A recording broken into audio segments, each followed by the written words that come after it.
As requested, I just made a quick video to talk about what I think we might be expecting from the AQA A Level Chemistry Paper 1 this year.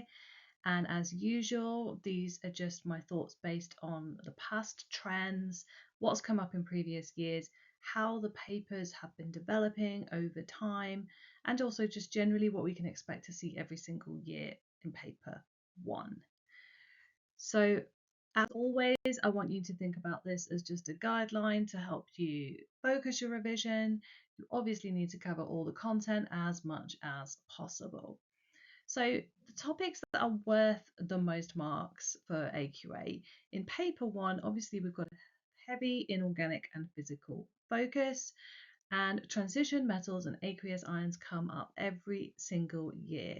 It's really worthwhile making sure that you know your transition metal reactions, that you can write equations for them confidently, because it's something that you can practice, and it's something that not necessarily has particularly applied questions on. They're not as challenging, but only if you actually do the revision. You've got your acids and bases, of course, calculations, pH calculations come up every single year, amount of substance, so general mole calculations, titrations, ideal gas, those are worth the most marks in this paper, along with the atomic structure, usually calculations based on that as well, including things like isotopes and time of flight.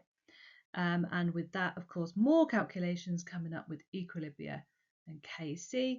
And then you've got your periodicity. So periodicity catches people out, or just the general trends that you need to know across group 2, group 7, and period 3 in terms of melting point, reactivity trends, ionization energy features as well.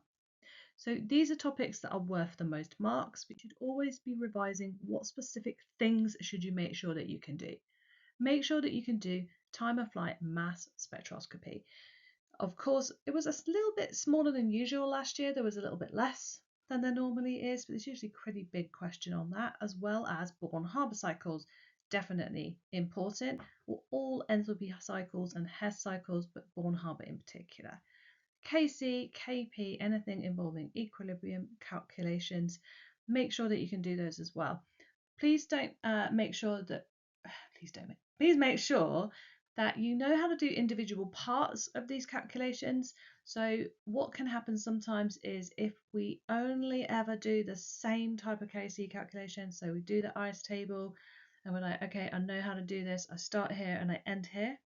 Make sure that you can do these from different directions. So for example, instead of calculating Kp, you're given Kp and you're asked to find a partial pressure, or mixing them up involving ideal gas. That has been the trend, where you've been asked to calculate separate things like the partial pressure of one substance, the mole fraction of one substance, rather than just doing 6 marks, here's your information, calculate Kp. And that's also been a bit of a trend for things like titrations. Make sure that you're not just going, oh, I know how to do this, I have to times by 10. Make sure you know why you're timesing by 10 at different steps, because those are the questions that are starting to catch people out, as some of the questions are getting a little bit more challenging. Transition metal reactions, already said it. These ones aren't challenging if you've revised. So revise them. Electrochemical cells, these ones do catch people out. They're quite, people find them difficult. Redox potentials, just apply them in the same consistent way every time. More negative means it's shifting to the left or backwards. More positive means it's shifting forwards. Don't get too hung up on oxidation reduction. Literally just know which one is going to go backwards based on whether it's a negative or positive electrode potential. So some specific topics to look at. I don't want people to be panic revising, but also I don't want you to miss something just because it hasn't come up in past papers recently, or like is maybe due to come up. So I'm thinking homogeneous catalysis and autocatalysis. So the manganate autocatalysis with the manganese 2+ ion, Fe2+, Fe3+, also. All my things are in the wrong order in my PowerPoint for some bizarre reason. So I'm going to do this and go back to where we are. There we go. Reactions of Fe2+ and Fe3+. So That links in with homogeneous catalysis. It doesn't have to be Fe2 plus, Fe3 plus, but this idea of aqueous ions being able to lose electrons and then gain electrons, so they act as little shuttles of electrons in between reagents.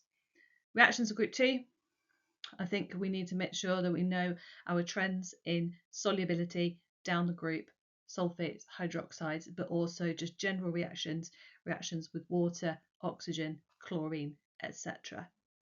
KW alkalis, there's a lot of crossover between that and group 2, such as things like barium hydroxide. You've got to remember there's 2 hydroxide ions and things like that. Neutralization and enthalpy changes, again, that could all be linked to group 2 because you can link that to solubility, you can find the concentration of a group 2 hydroxide, all those kinds of things. And then ionization energy, so knowing the graph of burst ionization energy, what the different trends are in that graph and why they happen, being able to explain them, or being able to identify an element based on the first, second, third, fourth, like the consecutive ionization energies as well, and maybe link that to its properties, so like its bonding and structure. So you might know that I write predicted papers, and I wanted to use this video to talk a bit about that, not to sell them, but to actually talk about the proliferation in the number of people selling predicted papers and the popularity that has seen over the last few years, and maybe a little bit do's and don'ts, bit of advice on how to use them if you're going to use them and what to avoid. So positive things, like what's good about predicted papers, like should you use them or not? Well, one of the main things that I started doing this for was actually also just for my own students as a tutor, is to provide unseen questions. So it's quite difficult to get good quality questions that are in the exact style of your exam board that test your specification that you haven't already seen, because they're all freely available, apart from locked papers, don't even get me started on that, all freely available online, all the past papers. And that's a great thing, but it means that if you are a conscientious student who obviously has been using past paper questions all the way through, then you've done all your topic questions from PMT and from other websites. And that means that if you then sit down to say, I am going to do a practice paper 1 from 2022, you've probably already seen at least half of the questions before and done them. And the issue with that is it can give you a false sense that you know what you're doing. Or if it's like a really dodgy question, like you're coming around to it again and you're thinking that this comes up all the time, because sometimes there are just weird questions. So it gives you a realistic practice, because when you go into the exam, 100% you will not have seen any of those questions before, and you need to expose yourself to that setting. So that's why schools give you mocks. That's why they give you locked papers that you're not supposed to have seen before. It is there for your practice. It is there to help you sort of get on board with this idea, get comfortable with it, making sure that you're doing it timed conditions, and that you're doing like a mix of topic areas. So you're not just saying, I'm going to do all the questions on transition metals, because after you've done 5 questions on transition metals, you are going to be able to write the equations for iron reacting with ammonia or whatever. But when you do that in an exam situation, and it's 5 pages in, and you've already done time of flight and a Born-Haber cycle and some reactions of chlorine, you might not be able to do that as well. So you need some realistic exam practice of things you haven't seen.